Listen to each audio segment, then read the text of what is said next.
Welcome to the Scoop Podcast with Margie Eckelkamp. The Scoop Podcast is a connection point for leaders across the ag retail industry to talk trends, challenges, and business, and is a trusted advisor to the farmer. Join the conversation on the Scoop Podcast. The Scoop Podcast is brought to you by Certain Herbicide from BASF, a powerful PPO residual for pre through early post application. Don't chase weeds, attack them. Learn more at certain-herbicide.us. And by Koch Agronomic Services, proven powerful performance. Unlock organic phosphorus already in the soil with Phosphorus Nutrient Enhancer from Koch Agronomic Services. Welcome to the Scoop Podcast with recently announced guidance from the Department of Treasury to support the documentation of ag production required to participate in what's known as the Section 45Z tax credits. Bushel and Verity have integrated their on-farm data, sustainability modeling, and compliance platform. To talk a little bit more about what that means for the whole supply chain, we have Kimberly Bowron, President of Verity, and Jake Joraanstad, CEO of Bushel. Hey guys, welcome to the podcast. Thanks for having us. Okay, excellent. So, hey, Jake, maybe my first question to you, why is now the time to get data in line for these opportunities provided by 45Z, and what's Bushel's role in helping the players in the supply chain? Well, thanks for having us. I think this has been a long time coming, but the truth is that all of the previous sort of discussion around what data is required in the end there's a lot of voluntary market driving the first kind of, let's call it the first version of all this effort. And today, when it's in your tax code, it's a whole different thing. And so although the clarity is still we're still wanting some better final answers, so we're going through this, farmers have been preparing, and at least in their head, that there's a day coming where this may be part of a solution in terms of how they deliver, especially renewable fuel related crops. But the government is one reason why it matters. And they say this is what we're going to need. And so now all of us can act with some confidence that that's true. And this is a requirement, and it's not just a hope and a dream. And then the second one is you have a partner like Verity, where they not only have the technology, but they have a plant they can go and show people how to do it. I think that's where we were excited to say, hey, this is not just a hopeful idea. There's been a lot of that for a long time, but Kimberly's team is actually doing it and, putting the money where their mouth is, in the sense of we're doing it at a plant that we control. And that makes it a no-brainer for us to get excited about. As a bit of a follow-up there, Jake, what dots in the supply chain need to be connected here? In other words, who needs to be at the table?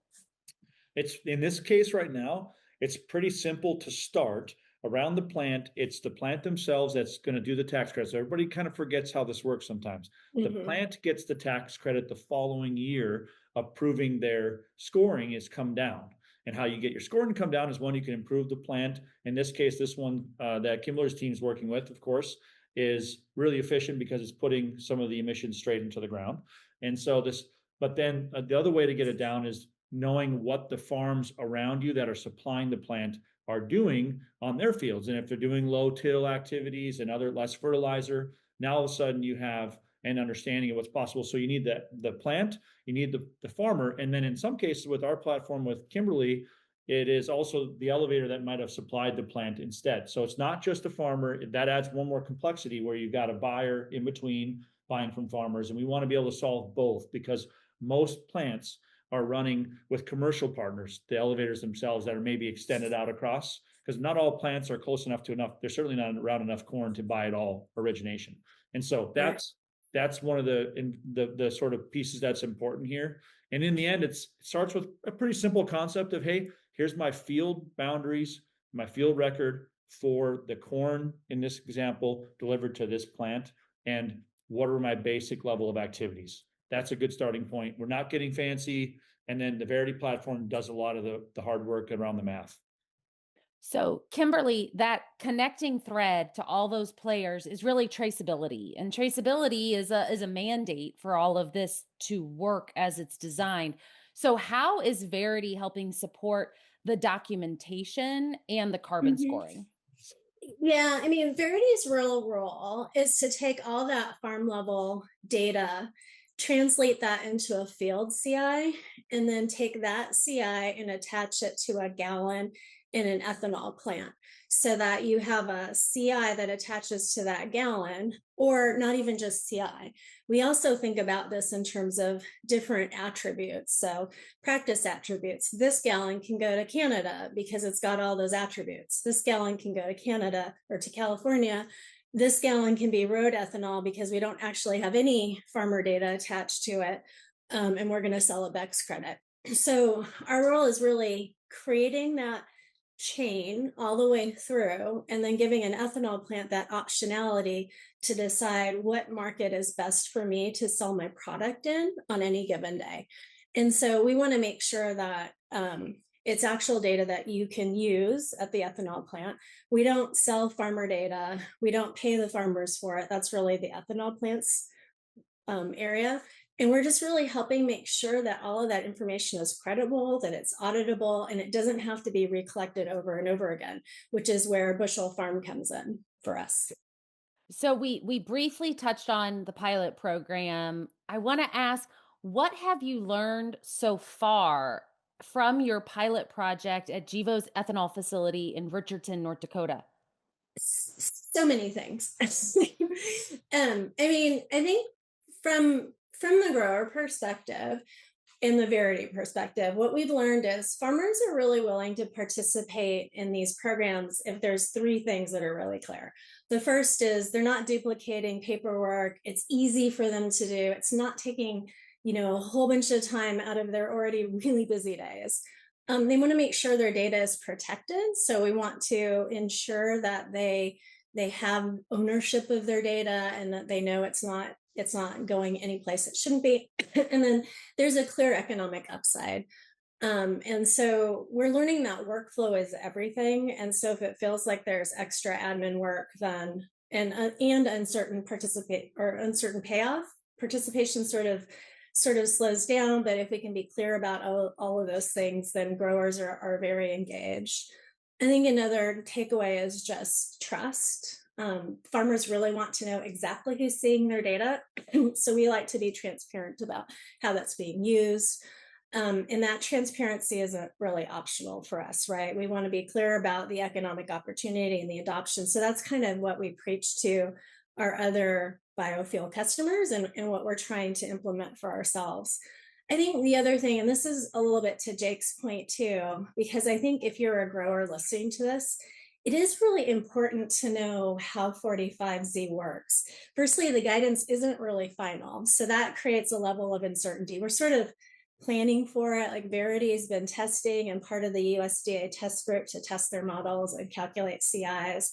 We had a farm to flight program where we were able to actually get, almost 500,000 acres into our program and then assess all of those farm level attributes. It's still in the public comment period, so we don't expect anything really final to come any sooner than June. And as Jake noted, it's really the biofuel producer that takes the credit. So this isn't like an EQIP program, right? There's no direct USDA payments that are happening. And for an ethanol plant, it's actually a lot of work, right? So they can't sell the value of that tax credit for the headline price. So they have to take, a deduction on it. So they might sell it for 90 or 95% of value. Then they have to pay a broker's fee. Then you have to pay lawyers because you always have to pay lawyers. And there's an insurance wrap to sort of, help them in case they fail audit later. How does the buyer get their money back? So it's not an easy process. And I think from my perspective, from a Verity Gevo G&D perspective, it was sort of eye-opening to say, holy crap, this is a crap ton of work. You don't see the benefits for a really long time. So how do you figure out how to share that value with a farmer? And so that's sort of where we've had a lot of conversations that I was sort of going into this saying, this is easy. We'll just give them X. And they're like, but we don't know what the value is. So how do you figure that out? So I think that was just super, super interesting, I think, from an ethanol plant grower perspective for me. I would add just to double down on what is not clear, in my opinion, of all the messages you're hearing and the internet talk and, Ag X conversations. If an ethanol plant is offering any kind of premium, they are taking a flyer, a hopeful bet that there's anything to be made for themselves. And it will not, this tax credit is a tax credit. So when you get tax credits, the next year. So like if it happens in 26 for your corn here, they won't know the calculation that they're going to get for a tax credit per bushel is what they're probably trying to get to for the farmer until the next year. So the idea that it's just easy peasy and farmers are going to get paid more, that would be great, but it's not so clear. And again, to Kimberly's point, they're not getting, you can do the math and say, oh, they're going to make so much per acre of tax credit, that should be paid to the farmer. Yes and no. Part of the problem is they've got a lot of fee structure to deal with just getting to the end result. And then if they're wrong or the farmer's data comes back as maybe not making the cut, well, now you're going to pull the money back. There's a bunch of challenges. And so it's not so obvious, but it is good for the industry if we can get this done. But it's not clear yet exactly how it comes about. Does that make sense? Yeah, absolutely. Yeah. I mean, if I could sum it up, it's almost like nobody in this analogy is the dog who caught the car, because there's still a lot of work that has to be done until we get to the realization of it. So I do want to talk more about the future and what the developments around 45Z do mean for the grain industry as well as traceability. And we're going to do that right after this message from our sponsor. For today's Industry Spotlight, we have TJ Bingham, technical agronomist with Koch Agronomic Services. TJ, how does Phosphorus Nutrient Enhancer help actively manage phosphorus availability when it matters the most? Yes, phosphorus goes to work immediately for us, unlocking that organic phosphorus that's in the soil. So it's a nutrient use efficiency product, and it's designed to work for 8 weeks in the soil. So we can put that product on near planting, and it's going to get us all the way through almost that reproductive stage. Where does phosphorus fit into nutrient management plans? Yes, phosphorus was designed to be a bolt-on to our current fertilizer programs, our current nutrient management programs. So it's a liquid formulation, so you could put it with starter fertilizer mixes, your herbicides. It could go on with a UA and side dress application. So its ability to tank mix with a lot of other things makes it very easy to use. What kind of performance have you seen in field trials? Yeah, we have a lot of field trials that we've done on this product. So phosphorus, I think we've tested on 15 plus crops across a wide range of different environments. For instance, like on corn, we have 154 different trials on corn, and that's in 22 different states. So a lot of different soil types, a lot of different environments. And we see across those 22 different states and those 154 different trials, we see over a 5 bushel yield increase. And if folks want to learn more, they can contact their Koch Agronomic Services representative or visit unlockmorefos.com. TJ, thanks for being with us. Thank you. With recent guidance from the U.S. Department of the Treasury, many are eyeing the 45Z tax credits as a near reality in the biofuels market. To learn more, we have Chad Asmus, Sustainability Market Development Manager at BASF. Chad, how should growers and retailers be prepared to take advantage of the potential benefits? Yes, thank you for the opportunity. And for agriculture in general in the United States, being able to recognize the good things farmers are doing in conservation ag and how that can reduce the carbon intensity of biofuels is why BASF built the Circalo low carbon intensity crop ecosystem. It's about connecting farm to fuel by empowering the farmer's trusted advisor. So in this time frame, up until the final guidance is out from the USDA, I'd recommend the farmers to meet with their agronomists, with their retail agronomists, and have a conversation. How are you ready to help me participate and utilize the tools that you have to help me be the most successful and grow the highest yielding and lowest carbon intensity crop? So what do we know about the agronomic practices included and the data required to be qualified? Yeah, so The practices are going to be set by the USDA, and while we're still waiting the final list of practices, we know the big ones are in the no-till, reduced till, cover cropping, different aspects of nitrogen management. I think what's important to keep in mind is that your agronomist has a lot of this information already. So a lot of the documentation that's going to be required to substantiate this for regulators and verifiers can be obtained with your trusted advisor and the agronomist through a tool like Zarvio Field Manager that not only collects and documents that data and can calculate your CI, transmit it seamlessly to a plant using Zarvio Bioenergy, but it also offers unique agronomic insights as well. So for folks who want to learn more about Zarvio Bioenergy, where would you point them? Yeah, interested folks can go out to www.zarvio.com for more information to learn about how Zarvio Field Manager, Zarvio Bioenergy all connect to create the Circalo low carbon intensity crop ecosystem. Chad, thanks so much for joining us today with the latest from BASF. Thank you very much. And we're back. We're talking to Kimberly Bowron, from the president of Verity. We're also talking to CEO of Bushel, Jake Joraanstad. So, Jake, Bushel was founded to digitize the grain business. This seems like an evolution and a next step in that effort, but there could be real dollars potentially attached. What do you think is next for traceability in the grain industry? Well, for a long time, traceability was a scary word and nobody liked it because the reality is it's hard to track a kernel of corn into the supply chain. It's just not practical. Then we talked about mass balance, and then we talked about voluntary or involuntary. We've gone down, it's been a long time. And I think Bushel has actually opted out of those things for a very long time on purpose because we didn't know our customer is the agribusiness and therefore the farmer at the end of the cycle, or at the beginning of the cycle, maybe you could say here. So we had a view that this stuff is not clear and we shouldn't be spending a lot of cycles on it until most recently. If you're an ethanol plant in the future or a soybean renewable fuels focused plant in the future, you need to take advantage of these. I think it's going to be true that will be one of the ways. If you can't do this, then you're going to be losing to those who can.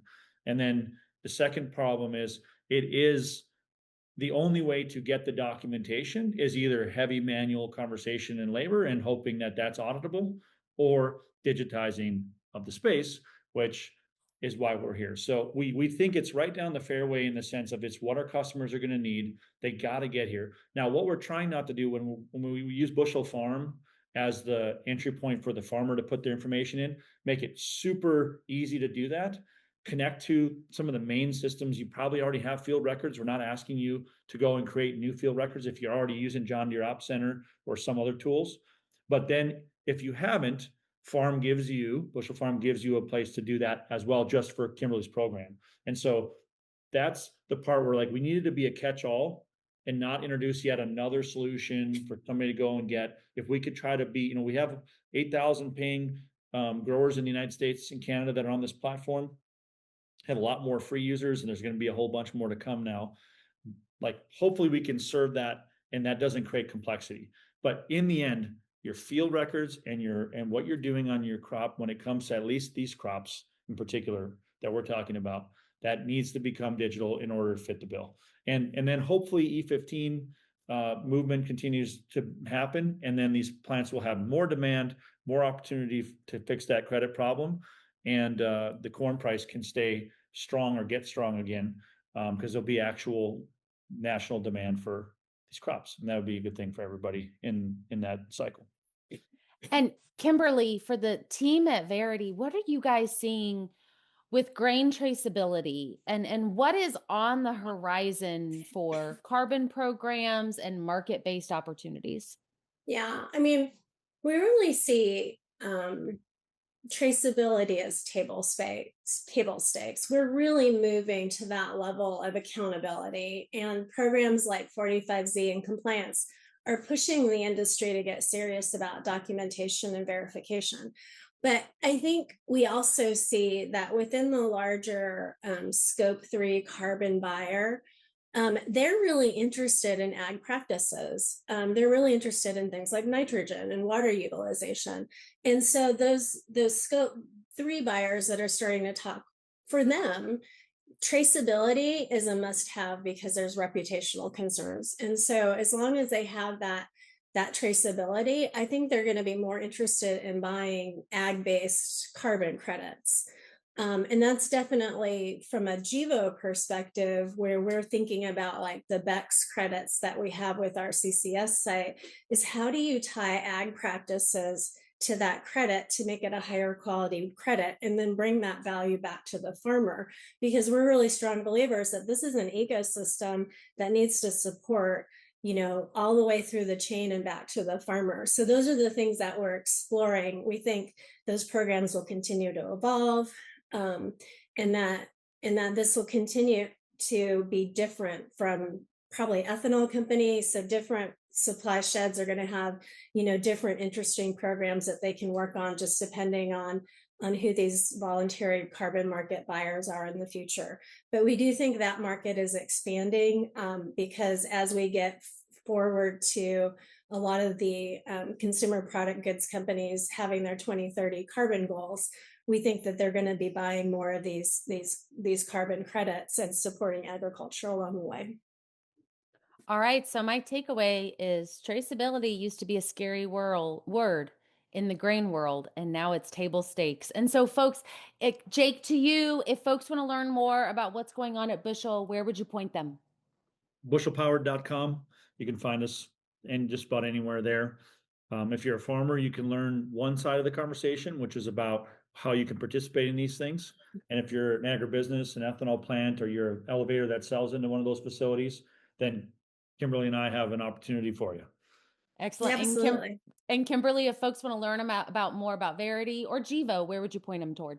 Yeah, veritytracking.com or gevo.com, or they can just call me or Jake. Excellent. Well, guys, thank you so much for coming on the podcast. Thanks so much for having us. I appreciate it. Thanks, Margie. To all of our audience, thank you for joining us today. And until we are back together on the podcast, I wish you a safe and productive season.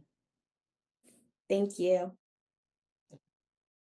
Thanks for joining us. We'll see you again soon for another new episode of the Scoop Podcast. Be sure to like and subscribe. And remember, all episodes are available on Farm Journal TV and anywhere podcasts are found.